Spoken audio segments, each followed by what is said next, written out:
Senator Ike Ekweremadu and Dr. Beatrice Ekweremadu, you can remain sitting for the moment.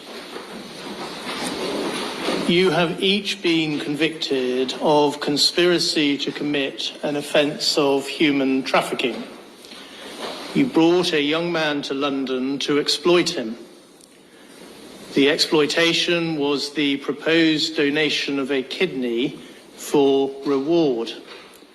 The reward was to be the payment of money and a chance to work in the United Kingdom.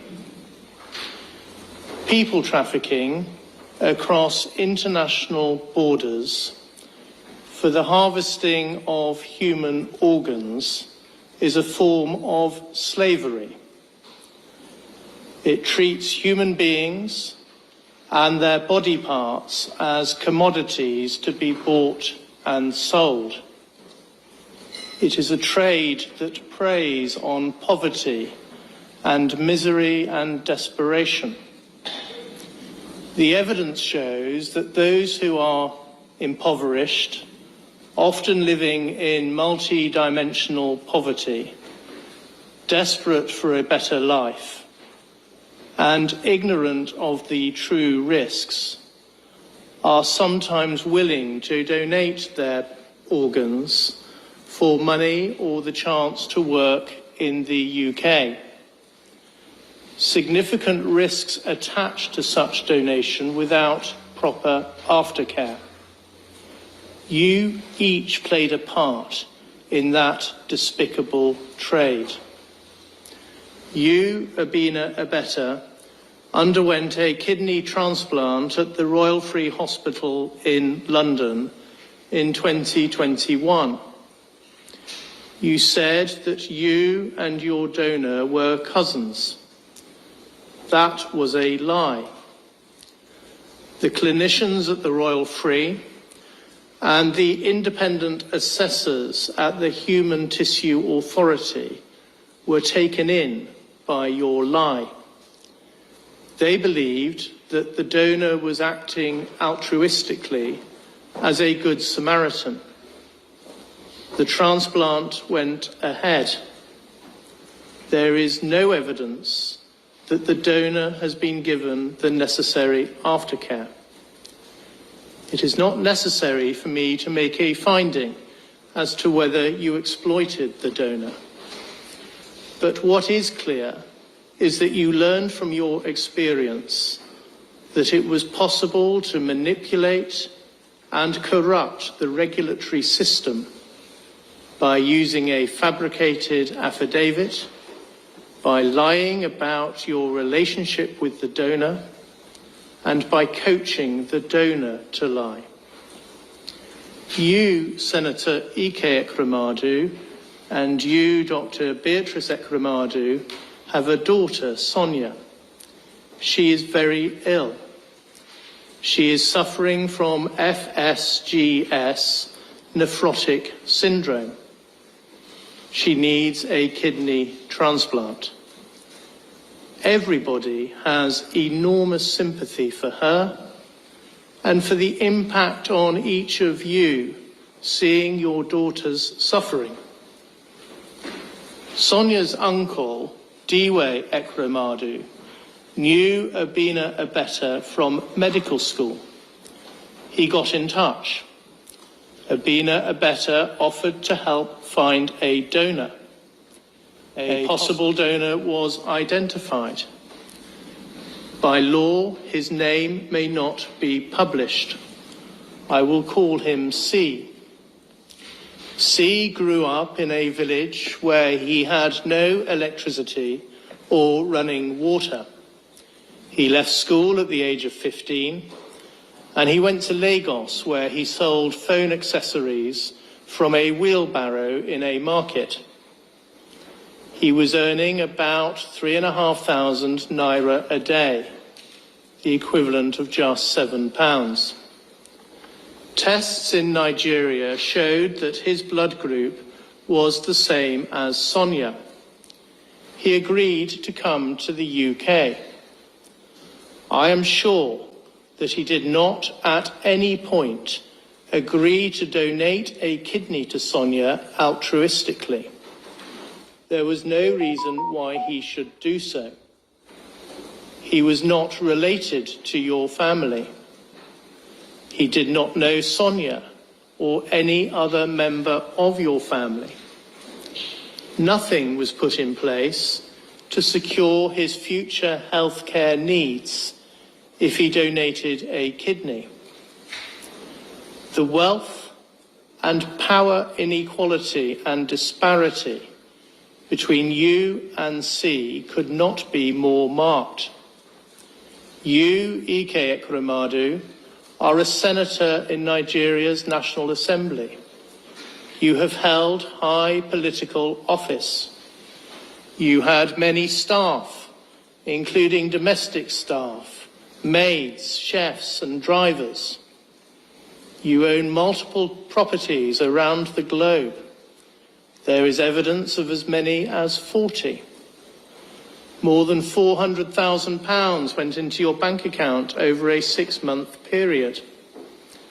By contrast, C was unable to afford a £25 fare to travel from Lagos to Abuja. You each conspired together to bring C to the UK in order to exploit him. You all knew that was unlawful. You, Ike Ekweremadu, had been part of the legislature that had introduced the law that made that conduct a criminal offence in Nigeria. You, Abina Abeta, secured the visa. You did so by telling a lie that C and Sonia were cousins, the same lie that you had told in respect of you and your donor. You also secured a fabricated affidavit testifying to their relationship as cousins, just as you had done for your transplant. You asked the Ekweremadu family to pay C a fee of £3.5 million. The jury rejected your account that the fee was for his loss of earnings. The fee was paid by you, Ike Ekweremadu. The jury rejected your account that you knew the fee was a scam and that no reward would ever be paid to C. The evidence suggests that a corrupt relationship was established with a member of Royal Free's staff, an interpreter who agreed to help with, quotes, coaching the boy, end quotes, and to provide the, quotes, relevant interpretation, end quotes. You, Ike Ekweremadu, were instrumental in establishing and controlling that corrupt relationship. The clinicians at the Royal Free Hospital once again believed the untruthful account that the donor and recipient were cousins. There was, however, a concern about the risk to C, given his age and his ethnicity. After the doctors interviewed him, they were concerned that he was not sufficiently mature and motivated to be an organ donor. This time, the transplant was not approved. There was no report to the safeguarding team and no report to the police, despite the indicators that the donor was a victim of trafficking. Those indicators included the tenuous nature of the relationship between C and Sonia, the limited evidence to support that relationship, and C's clear lack of understanding about the process, and also his reaction to being told that he was at the hospital to discuss a kidney donation. In the course of the trial, Hugh Davis KC suggested that a lesson to be learned from this case is that clinicians must be alive to the risk of trafficking and report cases like this when concerns arise. I entirely agree. After the decision had been made that the transplant would not go ahead, there was a sinister development. A consultant nephrologist and another man examined C at the place where he was being kept. It is not necessary to make a finding as to the true purpose of that examination, but it is easy to understand why C believed that he was going to be taken back to Nigeria for the transplant to be conducted there. On the 3rd of May, when C was due to return to Nigeria, he ran away. He spent 2 nights sleeping rough. On the 5th of May, exactly a year ago, he attended Staines police station. There he saw Sonia Nicholas, a police inquiry officer, and Detective Constable Hannah Paisley. As a result of them carefully listening to C, it was recognised that he might be a victim of trafficking. Arrangements were made to secure his protection and his well-being. Subsequently, each of you was arrested, charged, prosecuted, and convicted. C suffered a loss of his personal autonomy because you kept his passport and exercised control over his movements and his basic human needs. He was put in fear that he would be subject to the forced removal of his kidney without any appropriate aftercare. Now he is scared to return home to Nigeria. As he puts it, he is having to start his life again. I considered that a substantial compensation order might well be appropriate for the loss and damage he has been caused by your conduct. I asked the Crown to inquire as to C's attitude towards such an order. That is because, in some cases, victims of crime do not want compensation from the offender, and an award of compensation might even risk causing further distress. A police officer carefully explained the meaning, reason, and purpose of a compensation order to C. He immediately responded that he did not wish to entertain compensation. The officer says, quotes, C spoke with moral conviction. Despite understanding the material benefit receiving compensation may have for him, he adamantly said he did not need or want anything from the bad people. He no longer wants them to have any involvement with him in any capacity, irrespective of the financial benefit he stood to make. C said that he wanted to put this entire ordeal behind him and move on with his life. He believes this to be the right and fair thing to do, end quotes. 2 days later, the officer spoke to C again. He remained, quotes, resolute with his decision regarding compensation and insisted he had not and did not wish to change his mind on the subject, end quotes. Of course, I respect C's views. In the circumstances, it is not appropriate to make a compensation order. The Crown seek an order for costs under Section 18 of the Prosecution of Offences Act 1985. I adjourn that application and will make directions for its determination. In the case of each of you, I impose the statutory surcharge order in the sum of £190. In each of your cases, the offence you committed is so serious that neither a fine nor a community sentence can be justified. A life sentence is not appropriate, and I do not consider that you are dangerous so as to merit the imposition of an extended sentence. Accordingly, in each case, I pass a determinate custodial sentence with the shortest term that is commensurate with the seriousness of the offence, taking account of the aggravating and mitigating features. You will each serve part of the sentence in custody before being released on licence.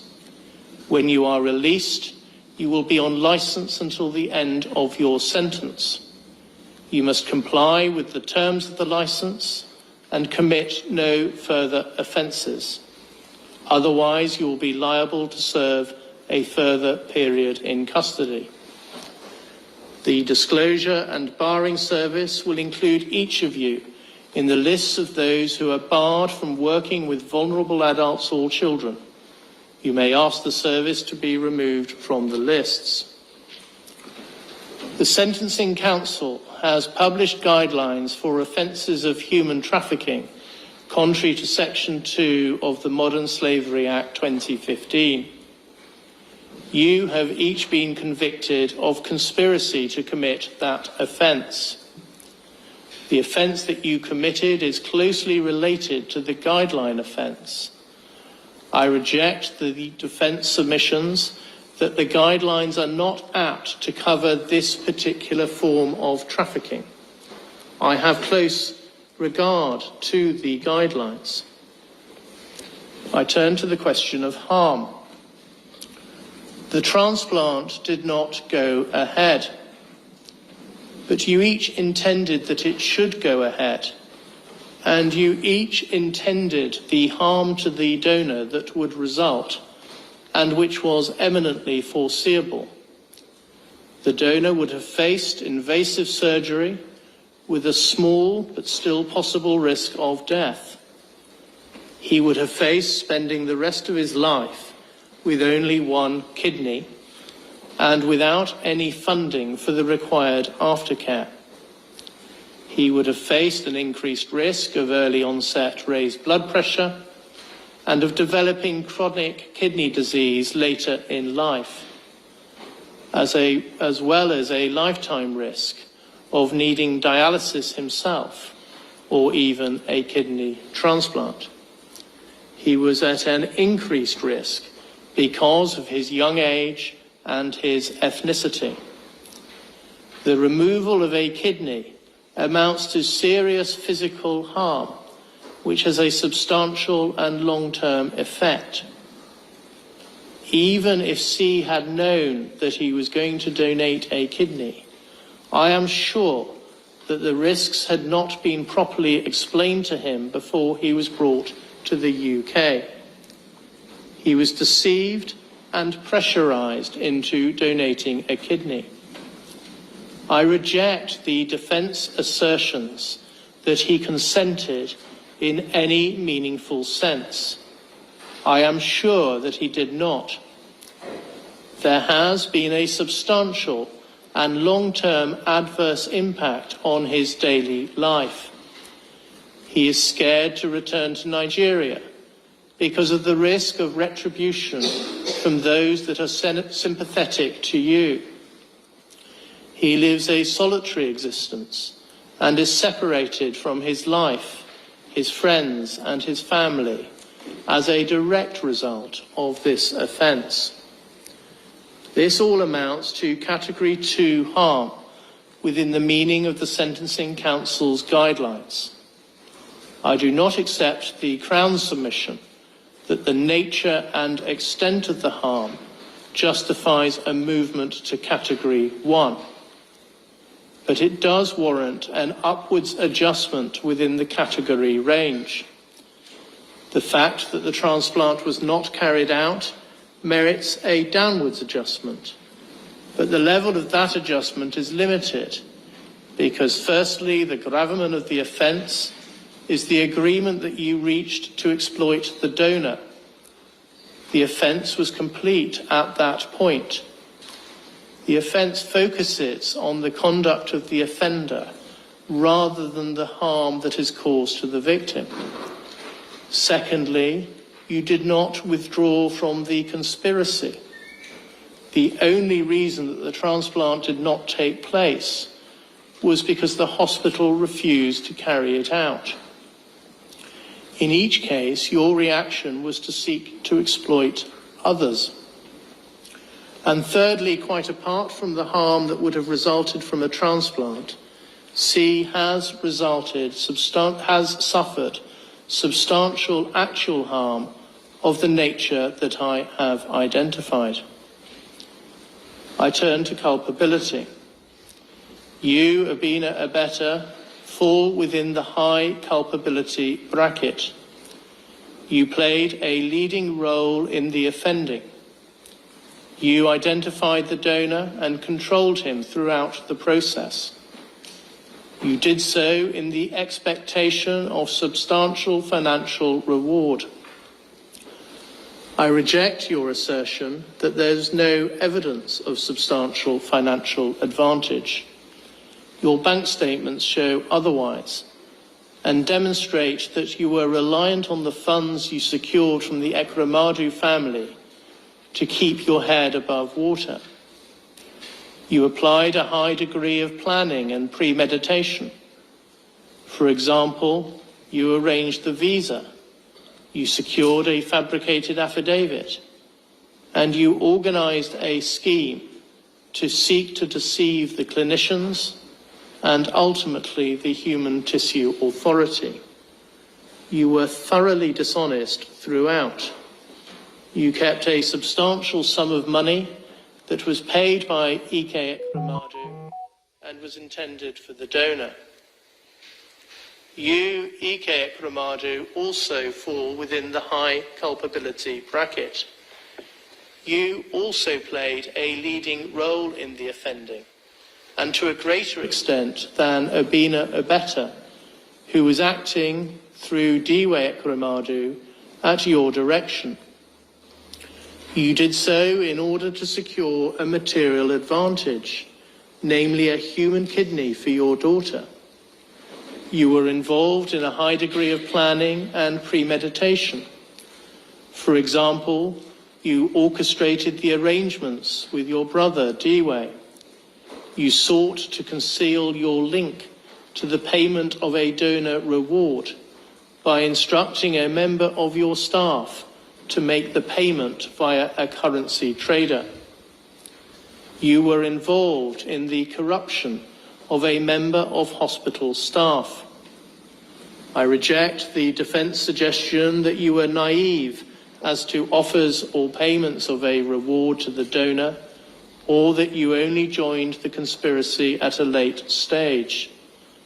I am satisfied so that I am sure that you were the driving force throughout. Reliance is placed on the fact that you had no contact with C or Abina Abeta. That is true, but it is an indicator of the leading role you played, directing the overall operation, but keeping your distance by getting others to do your bidding. I accept that you were not directly involved in the fabrication of an affidavit and that you told Sonia not to sign it. Again, in context, that is consistent with the type of leading role you played. You well knew the sorts of steps that were being taken to try and pull the wool over the eyes of the doctors and regulators. I am satisfied that you, Beatrice Ekweremadu, performed more limited functions under the direction of your husband. I accept the submission of Anu Mahindru King's Council that your family was patriarchal and you were deferential to your husband. Your role was primarily to adopt the cousin lie. There was, so far as you are concerned, some limited planning and premeditation. You committed the offence in the expectation of a material advantage, namely securing a kidney for your daughter. Your case falls at the cusp of lower and medium culpability. Before allowing for aggravating and mitigating factors, the applicable starting points are custodial sentences of 10 years in the case of Abina Abeta, 10 years and 6 months in the case of Ike Ekweremadu, and 6 years in the case of Beatrice Ekweremadu. Abina Abeta, stand up, please. There are aggravating features in your case. You deliberately targeted a victim who was particularly vulnerable due to his young age, his isolation from his immediate family, and his poverty. After the conspiracy to exploit C was thwarted, you continued to try and find another person to be exploited in the same way. As against that, you have no previous convictions, and you are a person of good character. I accept that you have done much good work as a medical doctor. You also have your own serious medical condition, as someone who has himself undergone a kidney transplant. I've taken account of the medical evidence.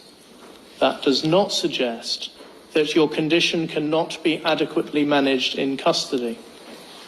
I consider that the mitigating and aggravating factors are in balance. I sentence you to 10 years imprisonment, subject to allowing for the time for which you have been remanded in custody. You will spend 2/3 of that time in custody and will then be on licence until the end of your sentence. You can sit down, please.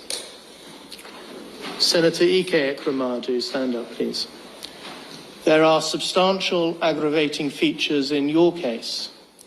You knew that the donor was vulnerable because of his young age and his poverty.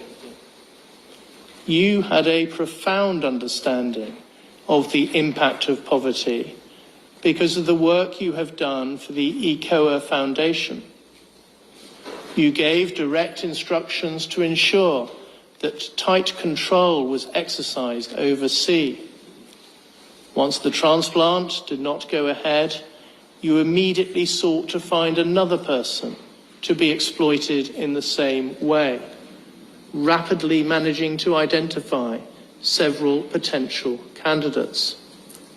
As against that, you have your own ongoing health problems.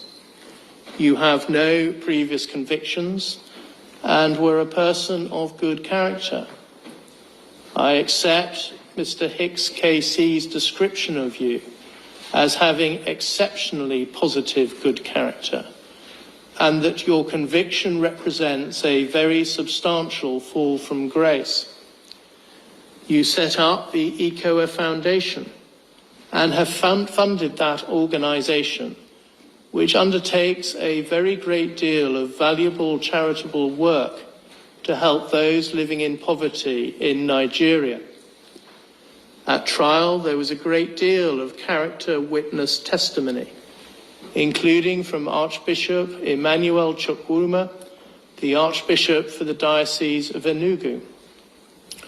I have been provided with a bundle of 51 pages of character statements for the purpose of sentencing. I have read all of them. They include statements from a former president of Nigeria, the current president of the Senate, the Bishop of Enugu, the Attorney General and the Chief Law Officer of Nigeria, and the Speaker of the House of Representatives.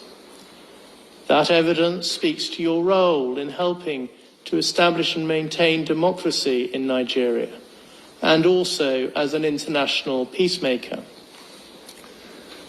The evidence also includes moving pleas advanced by some of those who have benefited from your generosity and good works, and also a moving statement from your daughter, Sonia. I take all of that into account. It amounts to substantial mitigation.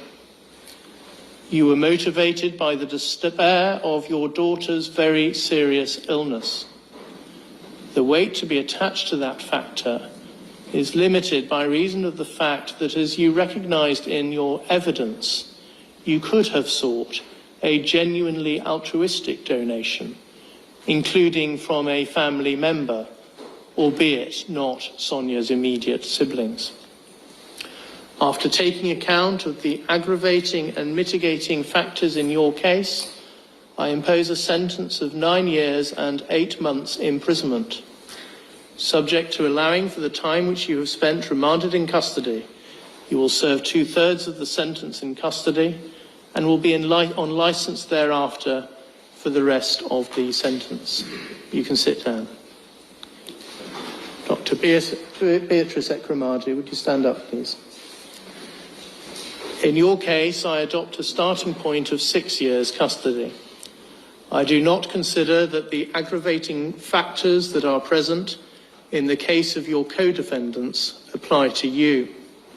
You were not directly involved in the identification of the donor, and the evidence does not show that you were directly involved in the attempts to identify a further donor after the transplant did not go ahead. I take account of all the mitigating features that Mr. Mahindru KC has identified and the content of the thorough and helpful pre-sentence report prepared by Jessica Stephen of the Probation Service. You are a person of good character. You helped set up the ECOA Foundation with your husband, and you have been closely involved with its important charitable work. Much of the character evidence I have read applies also to you. You were also motivated by the desperate plight of your daughter and by maternal love. Further, in your case, I accept that although Sonia is an adult, you have substantial caring responsibilities towards her. Your incarceration will have a significant impact on her, in that she will no longer be able to rely on your presence as a source of care and support. Having regard to those factors, I impose a sentence of 4 years and 6 months imprisonment. You have spent 234 days on an electronically monitored curfew between 9 p.m. and 7 a.m. I specify that the credit period for the purposes of Section 240A of the Criminal Justice Act 2003 is 117 days.